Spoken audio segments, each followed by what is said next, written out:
My mother-in-law never knew I was the one supporting her entire family, until the day I came home with my 4-year-old son and found our belongings on the street. My life was pretty straightforward until Jake came along. I was a fitness trainer at a local gym, spending my days helping folks shape up, which kept me busy enough not to dwell on the lack of drama in my personal life. That all changed the day Jake walked into my gym. "Hey, I'm looking to switch up my routine. Got any killer moves to start with?" he asked, his tone light but his gaze intense. I gave him a once-over. He wasn't the usual newbie, unsure of which machine to try first. No, he looked like he knew his way around a gym but was here for something more. "Sure," I replied, leading him to a set of weights. "Let's see what you've got."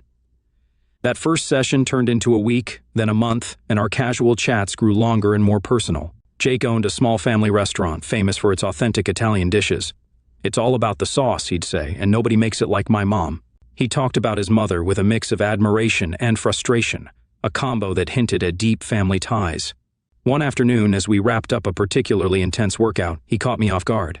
"Listen, Emily, I've been thinking, how about dinner at my place? You can meet my mom and try that sauce I keep bragging about." I hesitated, more out of surprise than disinterest. "Yeah, why not? I'm curious if it's as good as you claim." Music dinner was cozy, the food incredible, and the company surprisingly comfortable. His mother, Anna, was all warm smiles and hearty laughs, though her eyes seemed to size me up with every glance. His younger sister, Sophia, dropped by too, her presence more prickly, her words sharp and quick.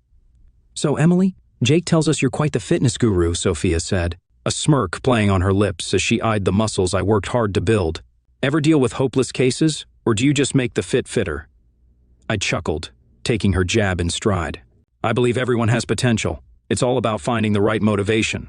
Jake was a constant during those early days, always showing up at the gym at the same time, always finding a reason to talk a little longer. "You know, I never believed in fate or any of that stuff," he confessed one evening as we closed up the gym together. "But meeting you, maybe I was wrong."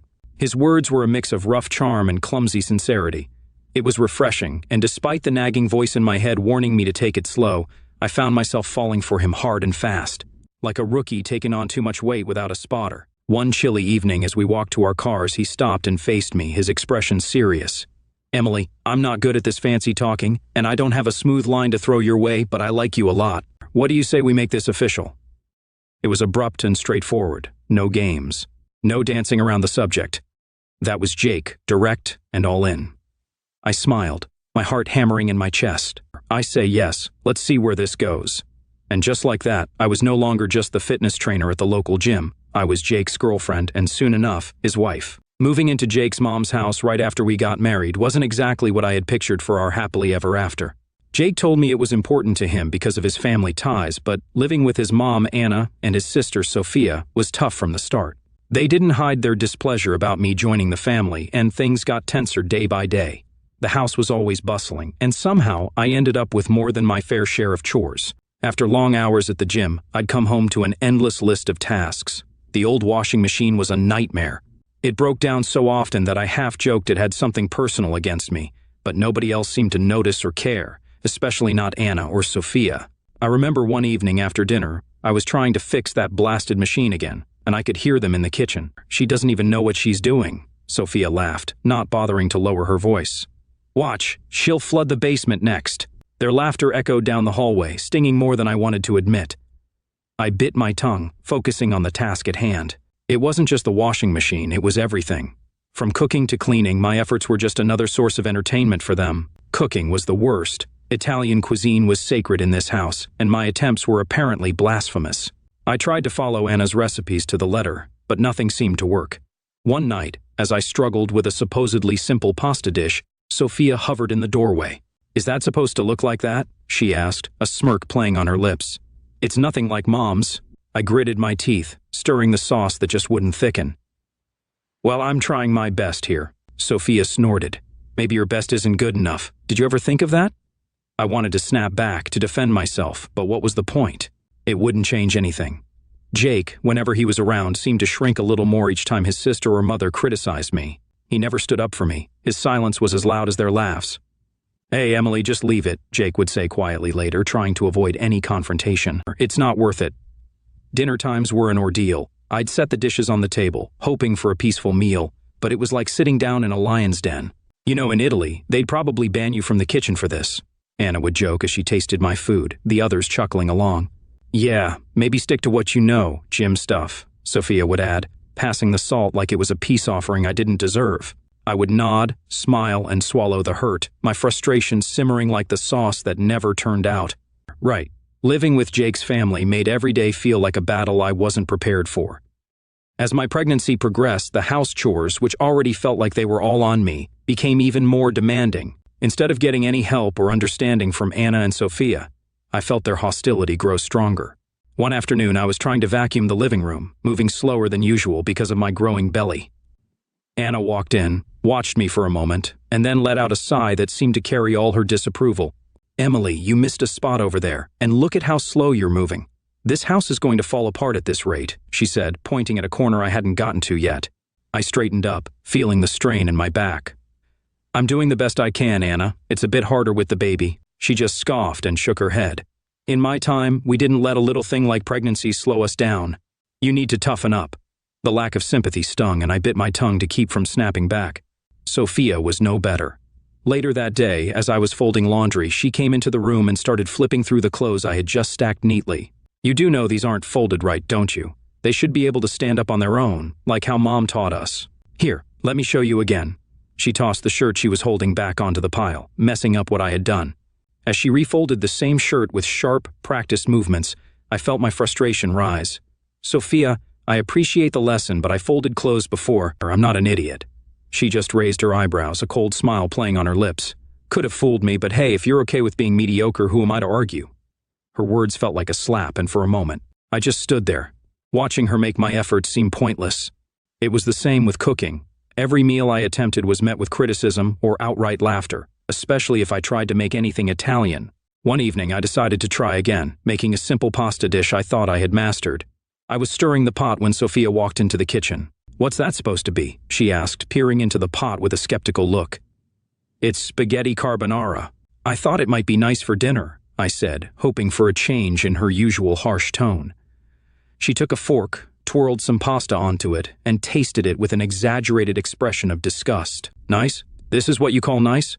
I wouldn't feed this to the dog. It's all wrong. I slammed the pot's lid down, a little harder than necessary. Well, it's what's for dinner, so if you don't like it, you're welcome to make something else.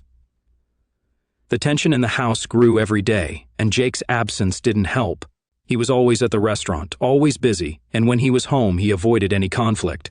Whenever I tried to talk to him about how his sister and mother were treating me, he'd just sigh and say something like, I know it's tough, Emily, but try to hang in there. They'll warm up to you eventually. Just give it time. After giving birth to my son, I hoped things might get better, but the reality was just the opposite. I had gained a good amount of weight during pregnancy, which became the new source of their mockery. Look at how much she's eating, Anna would laugh as I tried to nourish myself for breastfeeding. Are you feeding a child or a small army? One day, while I was nursing my son in the living room, I heard Sophia mimic a cow's moo from the kitchen. The sound sliced through me, and tears pricked my eyes. It was clear they saw me as nothing more than a cow, a utility for my son. I reached my breaking point. After the mocking and the cold treatment at home became too much, I needed something for myself, a space where I wasn't just the criticized daughter-in-law or the underappreciated wife. That's when I decided to start my own YouTube channel and Instagram page. One morning, while Jake was at the restaurant and Sophia was out shopping, I set up my old camera in the corner of our cramped guest room, my new makeshift gym. I'm doing this, I muttered to myself, adjusting the angle, for me, not for them. I started recording simple workout videos, ones that could be done at home, especially appealing to moms like me who couldn't always hit the gym. It felt awkward at first, talking to a camera, pretending I was speaking to an audience who cared about what I had to say, but soon it became my refuge.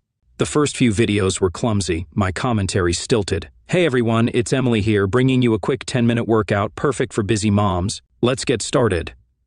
My follower count started to grow, and with it, my confidence. I invested in a better camera, learned a bit about lighting and editing from online tutorials. My little project was turning into something real, something entirely mine.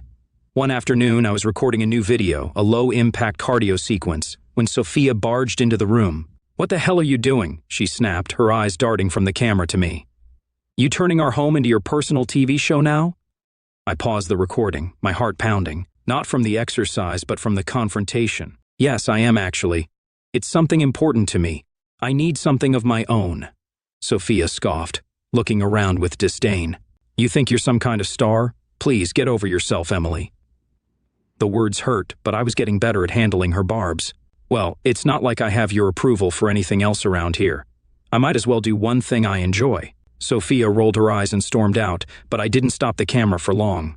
I resumed my session, my voice stronger than before. As my digital presence grew, so did the opportunities. Brands started reaching out to me, offering to send free products for me to use in my videos. Then came the offers for sponsored posts. The first time a brand offered me money to feature their product, I was in disbelief. I can't believe they're paying me for this, I said to Jake over dinner one night, trying to share my excitement. That's great, Emily, he said, though his tone was distracted, his mind on his restaurant troubles. Just keep it quiet, okay? Mom and Sophia don't need to know about this. As I turned back to the dishes, a notification pinged on my phone. Another comment, another follower, another step away from their disdain and towards something beautifully ordinary, but all mine. You're doing amazing, Emily. Thanks for sharing your journey, the comment read. My channel wasn't just a hobby anymore, it was a budding business, pulling in more cash than Jake's struggling restaurant. Soon, I was handing him $2,000 a month to cover the house bills, making it look like his contribution. Despite my success, Anna and Sophia still treated me like a freeloader. She does nothing around here, just prances about making her silly videos. Anna would snipe when she thought I was out of earshot. Sophia was no better, echoing her mother's sentiments and adding her own barbs about how I should be doing more housework like a real woman. Then Jake's restaurant hit a rough patch. He came to me looking more worn than I'd seen him in months. Emily, the restaurant needs a cash injection badly. Can you help out? His eyes were pleading. I didn't hesitate, transferring in $10,000 for what he called urgent developments. He was thankful, genuinely so, but it wasn't long before he was asking for more. Just another $5,000 for the bills this month, he said softly, almost ashamed. I agreed because I could afford it and because he was still the father of my son, who he absolutely adored. But deep down I felt the imbalance growing, not just in our finances, but in our relationship too. Life at Jake's family home was always strained, but it turned unbearable when Sophia got married and brought her husband Mark to live with us. The house was packed, and any semblance of privacy or peace I had carved out for myself and my son vanished overnight. Anna, never one to mince words, started calling me lazy and a parasite right to my face. You do nothing around here, she'd snap as I tried to manage my online work while keeping an eye on my son, just taking up space. It didn't help that Sophia was now expecting her first child, and Anna made it clear they needed more room, implying that my son and I were in the way. Soon there'll be another baby in the house and we can't have freeloaders taking up space, Anna declared one evening, her eyes darting pointedly in my direction. The atmosphere grew colder, and then, as if things couldn't get any worse, Jake announced he had to leave town for a few weeks to handle some urgent matters with his restaurant in another city. He packed up and left, kissing me and our son goodbye, oblivious to the storm he was leaving behind. I tried to keep things normal, taking my son to school and continuing with my videos in the park, but the day everything truly fell apart was like any other, until it wasn't. After picking up my son from school, we walked back home, chatting about his day, only to find our belongings, suitcases, bags of clothes, and even my son's toys piled up outside the front door.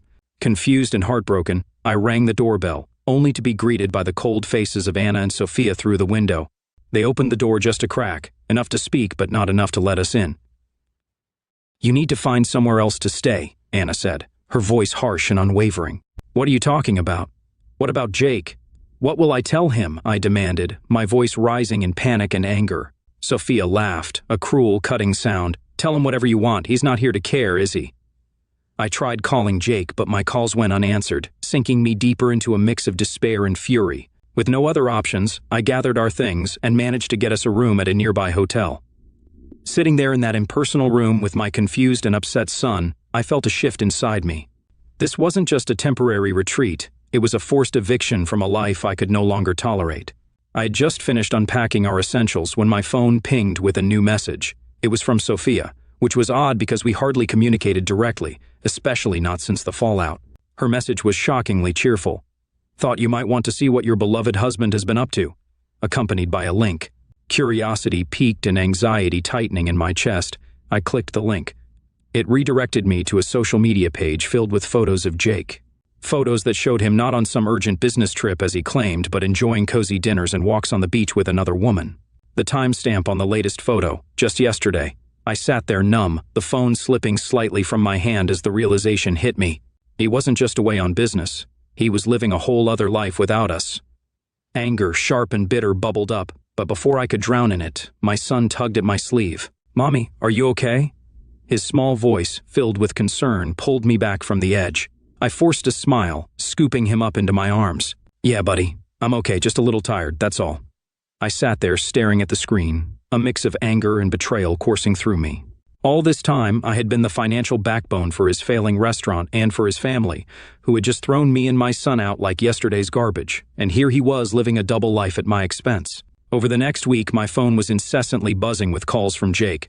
When I finally answered, his voice was laced with faint concern. "Emily, where are you guys? I heard about what happened. You should come back. We have bills to sort out, and the restaurant needs more funding." His words made my blood boil, but I kept my tone neutral. "Sure, Jake, we can discuss it. I'll come by tomorrow." "Great. I really think it's best to handle these things in person," he replied, sounding relieved. Hanging up, I felt a cold determination settle over me. He had no idea that I knew about his affair or that I had no intention of playing the forgiving wife who footed his bills. Tomorrow's meeting would be a turning point, and I was ready for it. Dropping my son off at school that morning felt like the calm before the storm. As I drove to my mother-in-law Anna's house, where I knew Jake, Anna, and my pregnant sister-in-law Sophia would be waiting, my stomach churned with nerves and resolve. When I arrived, Jake was obviously relieved and maybe even a bit happy to see me, unlike Anna and Sophia, whose faces were marked with discontent. Without wasting any time, I pulled out the divorce papers from my bag and handed them to Jake. His shock was palpable, his eyes widening as he scanned the documents. Anna and Sophia couldn't contain their initial reactions and began to smile, thinking this was their victory. That smile quickly faded when I addressed them. "Don't be too quick to celebrate. You've been living off my efforts all this time." Jake's face fell as he admitted to them. "The restaurant isn't doing well. It hasn't been for a long time." The revelation sparked immediate outrage from Anna and Sophia. They turned on him, their earlier glee replaced with anger as they scolded him for keeping them in the dark and for losing what they considered their financial safety net. Me, Sophia, ever the brazen one, sneered at me. "Well, since Jake makes less than you, he'll just have to file for alimony. Or how's that for justice?" Jake perked up at this, nodding eagerly as if it were some sort of twisted victory. I almost laughed at the absurdity.